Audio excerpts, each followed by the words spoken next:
Good morning, welcome to this morning's meditation space. Please say hi and where you're tuning in from. And I hope this is working okay. It looks different to usual. Anyway, so good morning everybody. I'm going to read today's day from Opening Doors Within by Eileen Caddy, the founder of Pindhorn.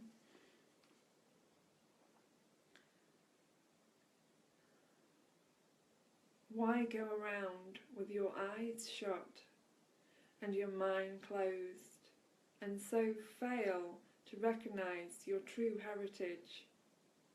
Realize that you do not have to search without for wisdom, knowledge and understanding. It is all there within you, waiting to be drawn out. When you become aware of it, you will never again feel that one soul is more intelligent than another.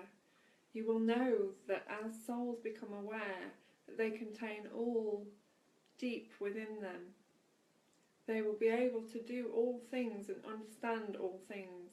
In fact, a whole new world will open up for them. You are a world unto yourself, a world that contains all light, love, wisdom, truth, and understanding, waiting to be drawn out. So cease searching for it from without. Take time to be still, find it within you, learn to understand yourself. And as you do, you will begin to understand others, to understand life, to understand me. Good morning everybody, welcome to this sacred space with me this morning. I hope you're all feeling rested, and I'd like to welcome you to this beautiful new day full of billions of possibilities.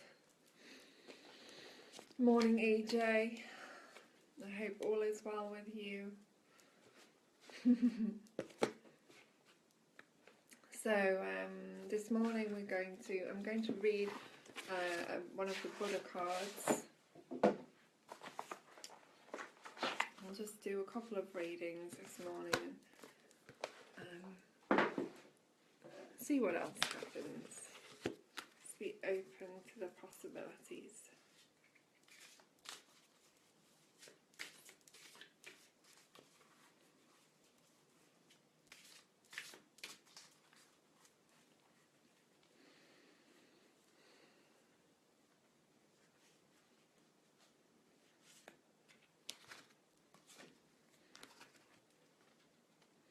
So we got this one. These are the Osho Buddha cards. Like a noble horse, smart under the whip, burn and be swift. Awareness is fire. It burns all that is wrong in you. It burns your ego, it burns your greed, it burns your possessiveness, it burns your jealousy. It burns all that is wrong and negative, and it enhances all that is beautiful, graceful and divine. And when the gross and the ugly are burned, a great sharpness happens in your being, a great swiftness comes to your life, a great intensity and passion, a great totality and wholeness.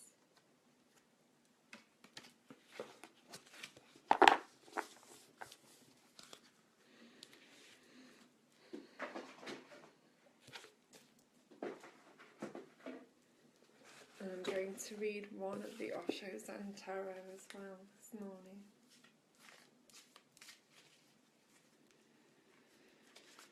And if you're just tuning in, please say hi and where you're tuning in from.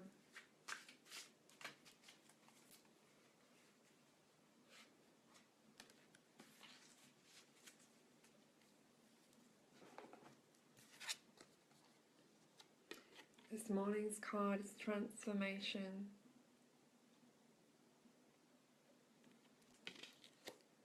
This is a message for us all.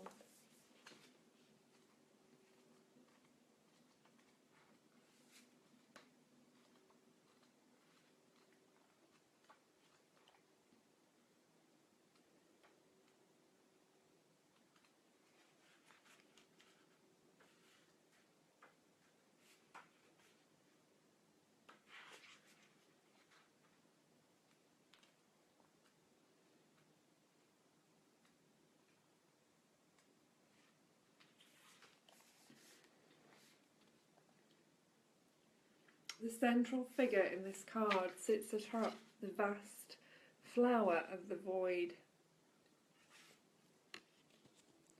and holds the symbols of transformation, the sword that cuts through illusion and the snake that rejuvenates itself by shedding its skin. The broken chain of limitations, the yin-yang symbol of transcending duality. One of its hands rests on its lap, open and receptive. The other reaches down to touch the mouth of a sleeping face, symbolizing the silence that comes when we are at rest. This is a time for a deep letting go. Allow any pain, sorrow or difficulty just to be there, accepting its facticity. It is very much like the experience of Gautama Buddha, when after years of seeking he finally gave up, knowing there was nothing more that he could do. That very night he became enlightened. Transformation comes like death in its own time, and like death it takes you from one dimension into another. Good morning, Ananda. A master in Zen is not simply a teacher. In all the religions there are only teachers. They teach you about subjects which you don't know, and they ask you to believe, because there is no way to bring those experiences into objective reality. Neither has the teacher known them. He has believed them. He transfers his belief to somebody else. Zen is not a believer's world. It is not for the faithful ones. It is for those daring souls who can drop all belief, unbelief, doubt, reason, mind, and simply enter into their pure existence without boundaries. But it brings a tremendous transformation. Hence, let me say that when others are involved in philosophies, Zen is involved in metamorphosis, in transformation. It is authentic alchemy. It changes you from base metal into gold, but its language has to be understood, not with your reasoning and intellectual mind, but with your loving heart. Or even just listening, not bothering whether it is true or not, and a moment comes suddenly that you see it, which has been eluding you your whole life. Suddenly what Gautama Buddha called 40,000 doors open. 84,000 doors open.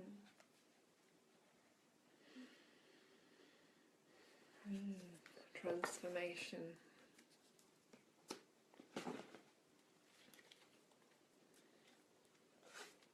There's nothing that we need to do. Not really. Everything is happening in its own time. And you will know when to move and you will know when to rest. The body's intelligence will let you know these things.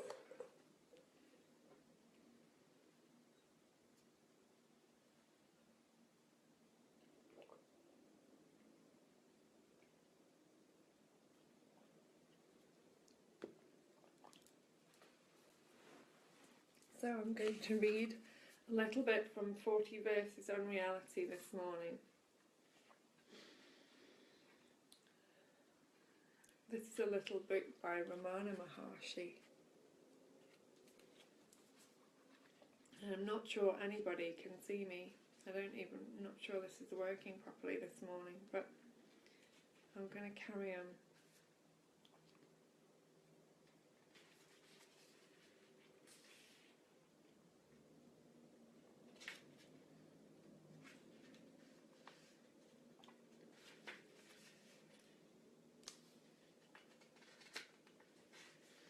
On the past, the present and the future stand. There are two.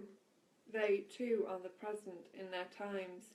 Thus the present alone exists. Ignoring the present and seeking to know the past and the future is like trying to count without the initial unit. The present is always, for even the past was the present in one time, and so also will the future be present in its time. Whatever happens, therefore, happens only in the present.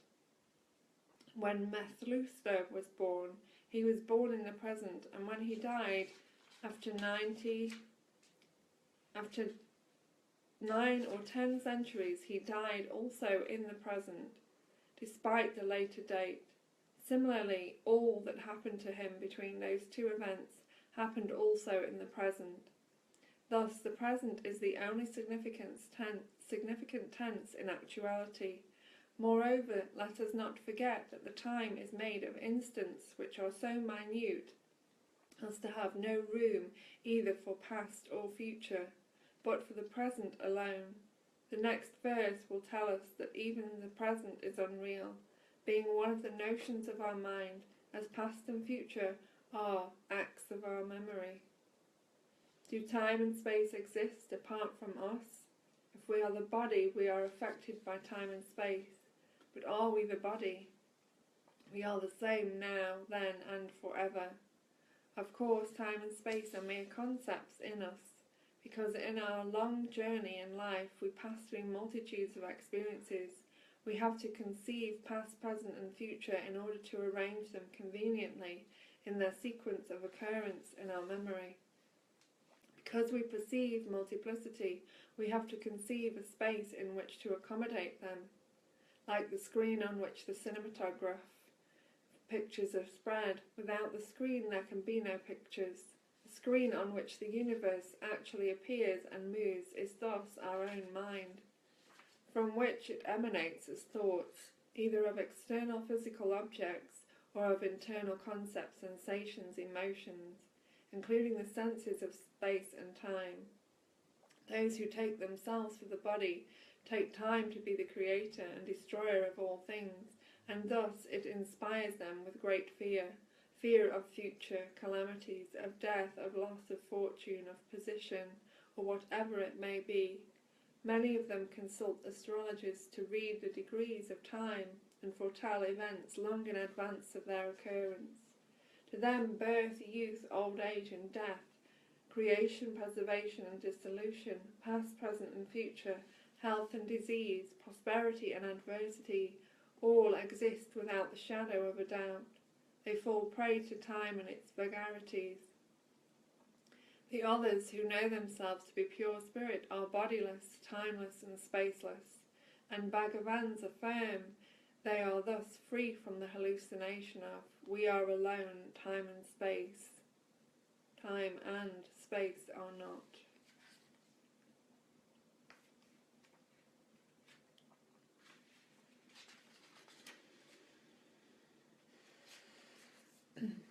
I'm going to leave that there now. So, my feeling is maybe some of you will watch this after I've shared it at the end of, because it seems to be going in and out of signal, and so therefore I don't know if anybody can watch it. We'll see what happens.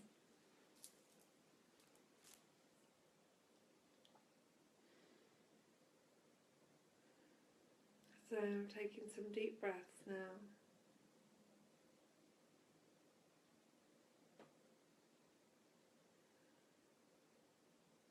Breathing in and out through the nose.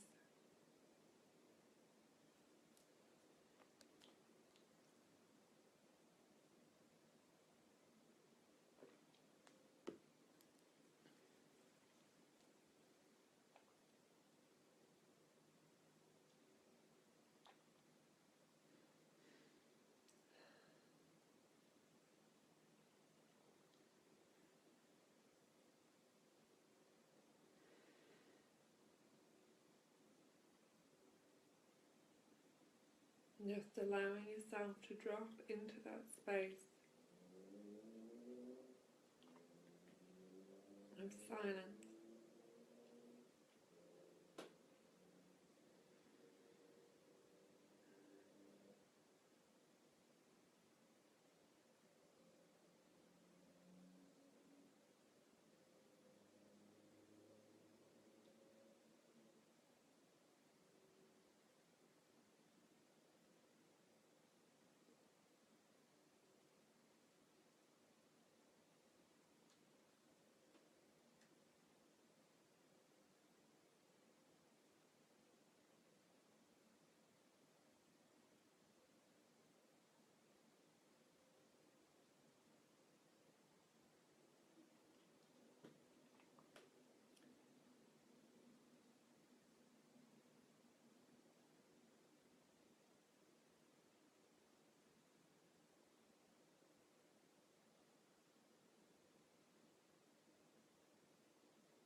Namaste, beloveds. Om Shanti, Shanti, Shanti.